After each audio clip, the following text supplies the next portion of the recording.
इस चैनल को सब्सक्राइब कीजिए और बेल आइकन को ज़रूर दबाइए।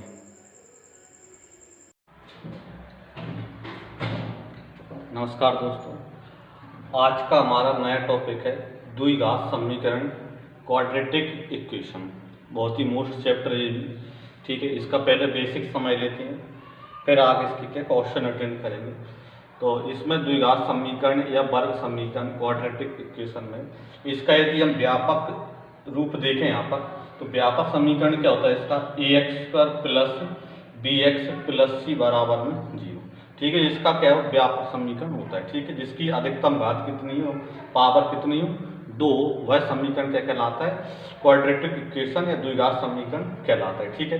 अब इस द्विघात समीकरण में हमको क्या पढ़ना होता है, तो जिसका व्यापक समीकरण रहा, हमने क्या है पढ़ा होगा, धराचारी फॉर्मूला सभी ने पढ़ा है। तो जब जो वर्ग समीकरण होता है उसको क्या है सॉल्व करने के लिए धराचारी का फॉर्मूला यूज किया जाता है, और धराचारी का फॉर्मूला होता है x बराबर -b plus minus √b² minus 4ac upon में 2a, ठीक है। तो उसमें यहाँ पर क्या होता है प्लस माइनस, एक बार प्लस और एक बार माइनस, इसलिए उस प्लस वाले क्या एक बार प्लस को अलग ले लिया, एक बार माइनस को अलग ले लिया, मतलब इस समीकरण का सॉल्व है यहाँ पर, ठीक है। धराचारी फॉर्मूले से प्लस का अलग ले लिया, माइनस का अलग ले लिया, तो प्लस का इसको अल्फा नाम दे दिया, इसको बीटा नाम दे दिया, और जो अल्फा और जो बीटा होती हैं वही इस समीकरण के मूल कहलाते हैं, इसकी रूट वैल्यू कहलाती है, ठीक है। और इसकी वो क्या वैल्यू x की वैल्यू निकलती है वो यहाँ पर 2 निकलती है, क्योंकि इसकी अधिकतम पावर 2 है तो इसके मूल भी कितने 2 ही निकलेंगे।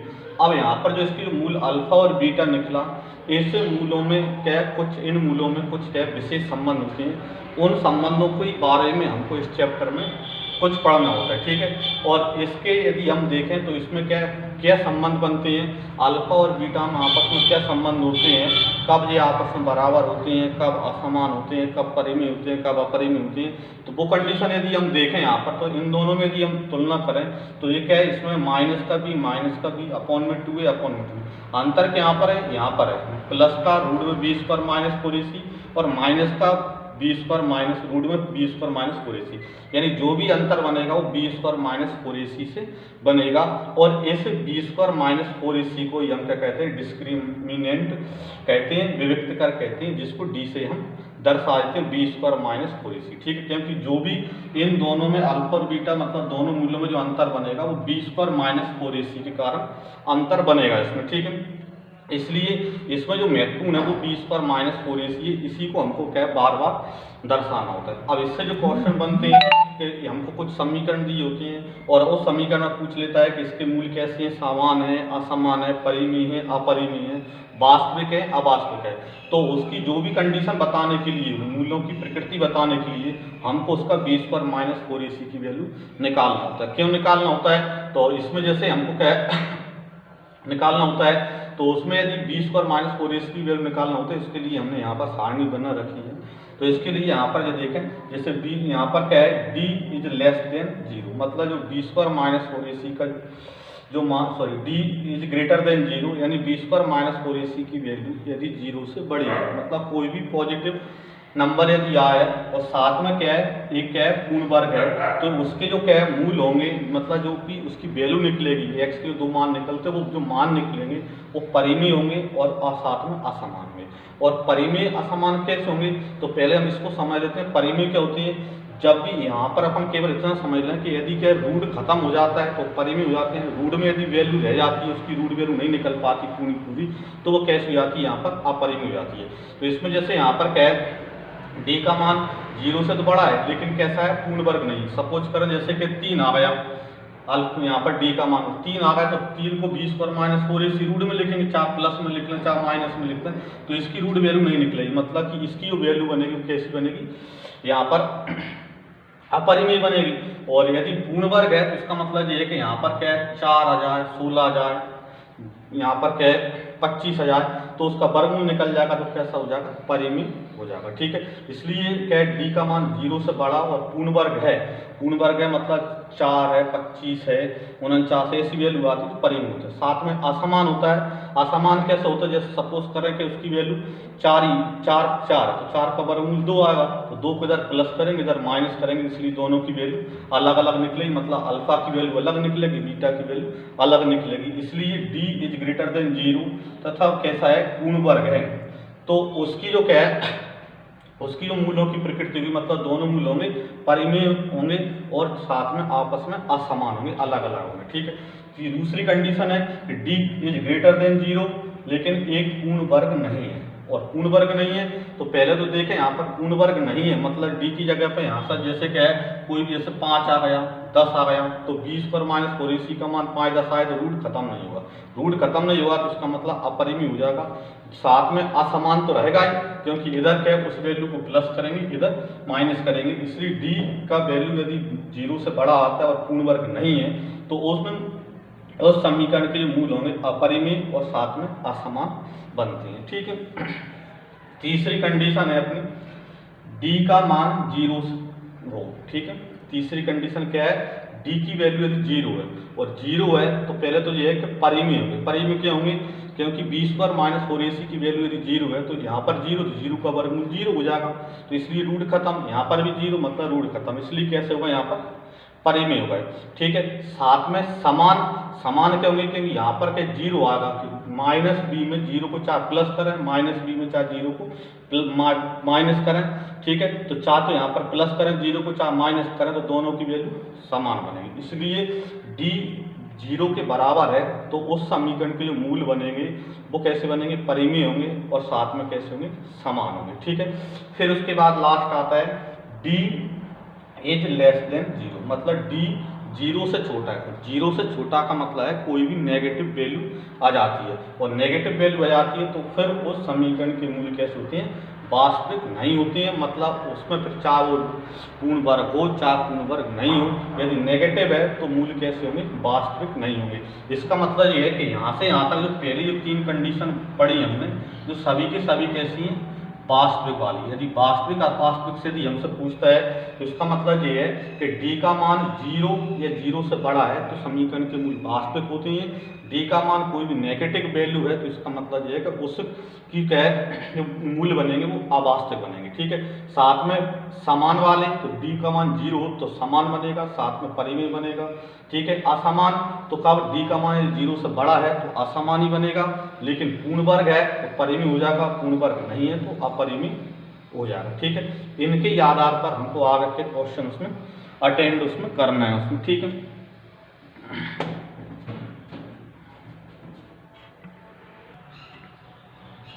आगे देखें, अगला है आगे इन फॉर्मूला का भी हमको यूज करना पड़ेगा। मूलों का योगफल अल्फा प्लस बीटा बराबर क्या होता है, माइनस बी अपॉन। मूल का मतलब जब हम समीकरण सॉल्व करते हैं तो एक्स की जो वैल्यू निकलती है, 2 वैल्यू निकलती है, वो इसकी मूल कहलाती है, उसको क्या है अल्फा बीटा से हम यहाँ पर डिनोट कर देते हैं। दूसरा यहाँ पर अल्फा प्लस बीटा बराबर माइनस बी अपॉन होता है, ए होता है, और मूलों का गुणनफल अल्फा इंटू बीटा बराबर क्या होता है, सी अपॉन में ए होता है। ठीक है, इसी प्रकार यदि हमको मूल्य दे रखे हैं और हमको समीकरण प्राप्त करना है तो फिर हम इस फॉर्मूले का यूज किया करेंगे, x square minus alpha plus beta into x plus alpha into beta बराबर 0। अल्फा इंटू बीटा मतलब गुणनफल रख देंगे, अल्फा प्लस बीटा मतलब कि यहाँ पर योगफल रख देंगे। ठीक है, दूसरा इनकी भी हमको जरूरत पड़ती है, जो परीक्षा में बहुत क्वेश्चन आते हैं इन फॉर्मूले से भी। Alpha square plus beta square बराबर क्या लिखा करेंगे हम, अल्फा प्लस बीटा का whole square minus 2 alpha beta. ठीक है, दूसरा है alpha cube plus beta cube बराबर क्या होता है, अल्फा प्लस बीटा का whole cube minus 3 alpha beta into alpha plus beta. इन फॉर्मूलों को की भी हमको क्या है जरूरत पड़ेगी, तो हम चाहें तो सभी क्या है इसका क्या स्क्रीनशॉट लेना, और जो भी फॉर्मूले बेसिक वगैरह बताया करें तो उसका स्क्रीनशॉट भी हम ले सकते हैं, और क्वेश्चन अटेंड कराएं उसके भी बाद में समस्या तो उसका भी हम स्क्रीनशॉट लेकर के मोबाइल में सेव करके रख सकते हैं।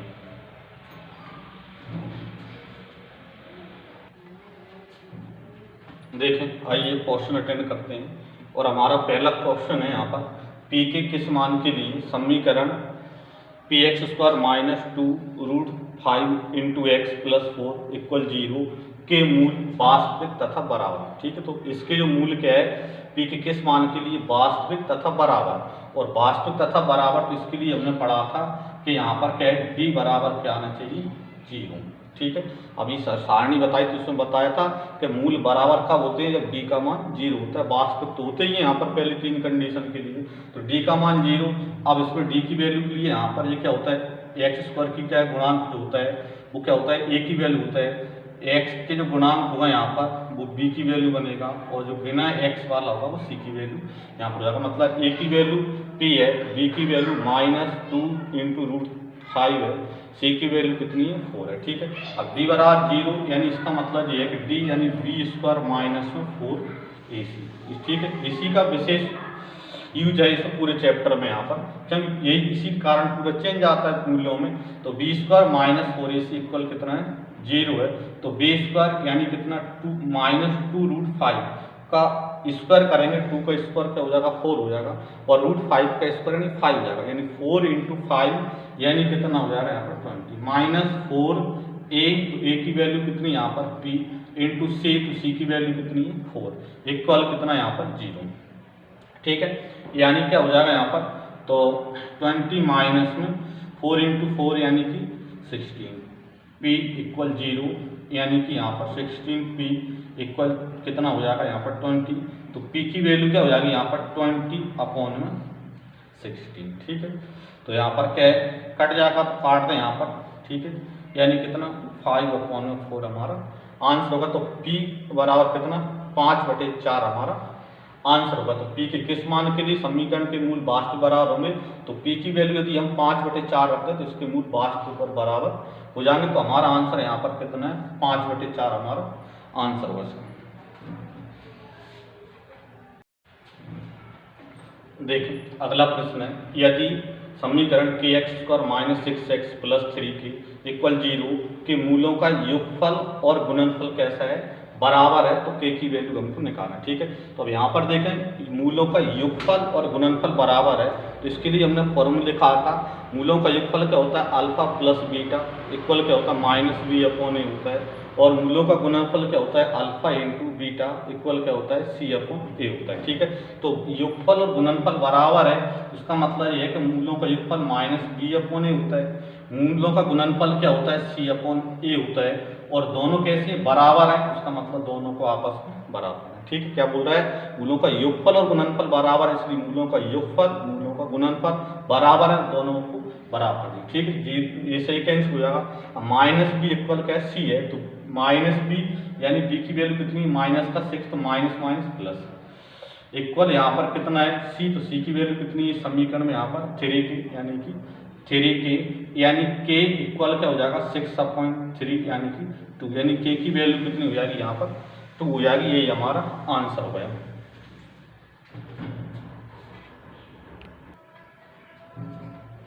देखें अगला प्रश्न है, k के किन मानों के लिए समीकरण 3x² plus kx plus 2 equal 0 के मूल वास्तविक होंगे। अब यहाँ पर क्या है, इस समीकरण के मूल वास्तविक होंगे, और समीकरण के मूल वास्तविक होंगे तो वास्तविक मूल होने के लिए हमारे पास क्या है, यहाँ पर 2 कंडीशन है। एक तो जो क्या है, जो d होता है मतलब b² माइनस 4ac होता है, वो 0 से बड़ा हो या 0 हो, दोनों ही कंडीशन में क्या होता है, k की यहाँ पर क्या है, उसकी जो वैल्यू होती है वो वास्तविक बनती है। ठीक है, अवास्तविक कब बनती है, जब 0 से छोटा होता है तो ही अवास्तविक होता है। यानी यहाँ पर क्या है, b² माइनस 4ac बड़ा हो या बराबर हो 0 के, यानी इसका मतलब ये है कि यहाँ पर d इज ग्रेटर देन या इक्वल किससे, 0 से। ठीक है, d की वैल्यू यानी b² माइनस 4ac या तो 0 से बड़ा हो या 0 के बराबर हो तो वास्तविक हो जाएंगे यहाँ पर। ठीक है, वास्तविक वाली जो हमने सारणी बनाई थी उसमें पहली तीनों कंडीशन वास्तविक के लिए है।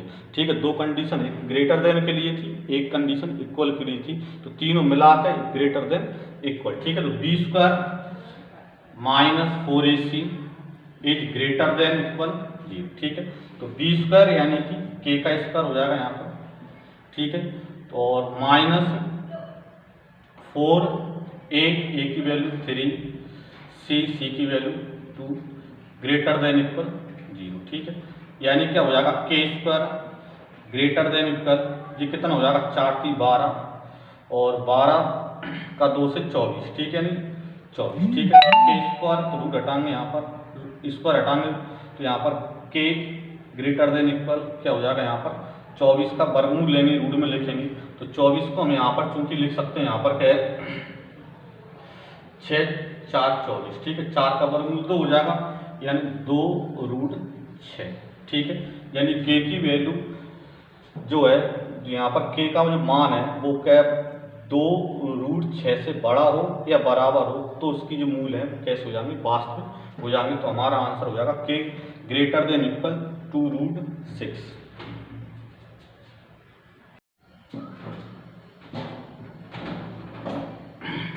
अगला प्रश्न है यदि द्विघात समीकरण P x square minus 5x plus Q equal 0 के मूलों के योगफल तथा गुणनफल दोनों ही 10 हैं तो p तथा q का मान ज्ञात करना है। अब हमको यहाँ पर कह दिया है कि इस समीकरण के क्या है मूलों का योगफल भी 10 है और गुणनफल भी कितना है 10 है, तो हमको p और q की वैल्यू यहाँ पर निकालना है, ठीक है। तो मूलों का योगफल 10, तो हम जानते हैं मूलों का योगफल क्या होता है माइनस बी अपॉन ए इक्वल कितना है, ठीक है। तो माइनस बी, तो बी की वैल्यू क्योंकि यहाँ पर क्या है माइनस का 5, तो माइनस में माइनस में प्लस का 5 बटे में ए, तो ए की वैल्यू क्या है यहाँ पर बी, ठीक है। बराबर कितना 10 के बराबर में 10 को इधर लाएंगे यानी पी इक्वल क्या हो जाएगा 5 अपॉन में 10, इसको यहाँ पर काट देंगे 1/2, ठीक है। यानी पी की वैल्यू क्या हो जाएगी 1/2, एक आंसर आ गया पी का मान। दूसरा अब उसने दिया कि मूलों का गुणनफल, तो मूलों का गुणनफल भी कितना है 10 है, ठीक है। और हम जानते हैं कि मूलों का गुणनफल जो होता है वो क्या होता है सी अपॉन ए इक्वल कितना दिया है 10, ठीक है। तो सी की वैल्यू यहाँ पर कितनी है क्यू, ठीक है, इस समीकरण से अपॉन में ए, तो ए की वैल्यू पी, तो पी इक्वल कितना यहाँ पर 10, ठीक है।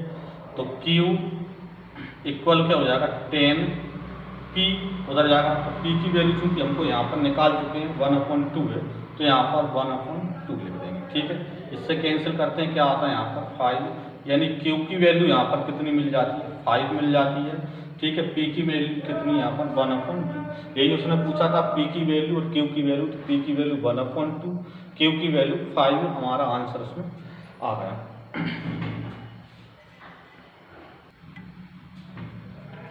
देखिए अगला प्रश्न है यदि समीकरण x square plus P x plus 5 equal 0 का एक मूल 5 हो तो दूसरा मूल और पी की वैल्यू हमको चाहिए, ठीक है। समीकरण दिया है, इसका एक मूल दिया है, दूसरा मूल हमको ज्ञात करना है। एक मूल दिया है इसका मतलब ये है कि यहाँ पर जो समीकरण वर्ग समीकरण होता है तो उसकी क्या है एक्स की जब हम 2 वैल्यू निकालते हैं उन 2 वैल्यू में से एक वैल्यू तो 5 है, दूसरी वैल्यू निकालना है, दूसरा हमको पी की वैल्यू निकालना है, क्योंकि मूल्य का मतलब जो एक्स के मानों से ही होता है। तो जब कहे ये कहे 5 जो है इस समीकरण के एक्स का मान ही है मतलब, और एक्स का मान है तो इसका मतलब ये है तो मूल है, इसका मतलब 5 को डायरेक्ट यहाँ पर हम लिख दें, ठीक है। तो x की जगह पर हम यहाँ पर 5 इस समीकरण में लिख दें तो हमको p की वैल्यू तो आ जाएगी। तो एक्स स्क्वायर मतलब 5 का स्क्वायर यानी कि 25 प्लस पी एक्स मतलब 5p प्लस 5 बराबर कितना 0, ठीक है। यानी 5p बराबर 25 प्लस 5 30, उधर जाएगा तो माइनस का हो जाएगा, ठीक है। 5 से इसमें भाग देंगे यानी कितना आता है माइनस का 6 आ जाएगा, ठीक है। यानी p की वैल्यू कितनी आ गई यहाँ पर माइनस का 6, ठीक है। तो एक आंसर तो हमारा आ गया कि यहाँ पर क्या है p की वैल्यू कितनी यहाँ पर -6 आ गया, ठीक है। अब हमको चूंकि दूसरा मूल्य भी चाहिए यहाँ पर, तो दूसरा मूल्य चाहिए तो चूंकि यहाँ पर क्या है p की वैल्यू रखना पहले इसमें, तो हमारा समीकरण क्या बनेगा x square plus P x, तो p की वैल्यू कितनी यहाँ पर -6 x, ठीक है, प्लस 5 बराबर 0, ठीक है। एक आंसर तो हमारा आ गया p का मान, ठीक है। दूसरा मूल्य चाहिए, अब दूसरा मूल्य चाहिए तो यहाँ पर क्या है अब इससे हम यहाँ पर दूसरा मूल्य निकाल सकते हैं, क्योंकि हम जानते हैं कि मूलों का योगफल भी जानते हैं, मूलों का गुणनफल भी जानते हैं। तो हम जानते हैं जैसे कि किसी का भी यूज कर दें तो जैसे हम जानते हैं अल्फा इंटू बीटा, ये क्या होता है सी अपॉन में ए। तो अल्फा मतलब एक मूल यहाँ पर दिया है 5, बीटा दूसरा मूल हमको यहाँ पर चाहिए इक्वल कितना सी, तो सी की वैल्यू यहाँ पर क्या है 5, एक्स का यहाँ पर क्या बिना एक्स वाला, ठीक है, अपॉन में ए की वैल्यू एक्स का गुणा कुछ नहीं है यानी कि ठीक है, यानी क्या आता है बीटा इक्वल क्या है 5 उधर जाएगा तो 5/5 यानी कि 1, यानी दूसरा मूल्य कितना है यहाँ पर 1 है, पी की वैल्यू कितनी यहाँ पर -10। ठीक है, यही उसने पूछा था, मूल्य भी ज्ञात करना था और पी का मान भी ज्ञात करना था। मूल्य का मतलब जो समीकरण होता है उसमें जो एक्स की वैल्यू निकलती है वो उसकी वैल्यू या मूल्य कहलाती है, रूट। ठीक है, उसको हम यहाँ पर अल्फा बीटा का नाम देते हैं। अल्फा पहला मूल्य, बीटा दूसरा मूल्य। तो दूसरा मूल्य यहाँ पर 1 अपना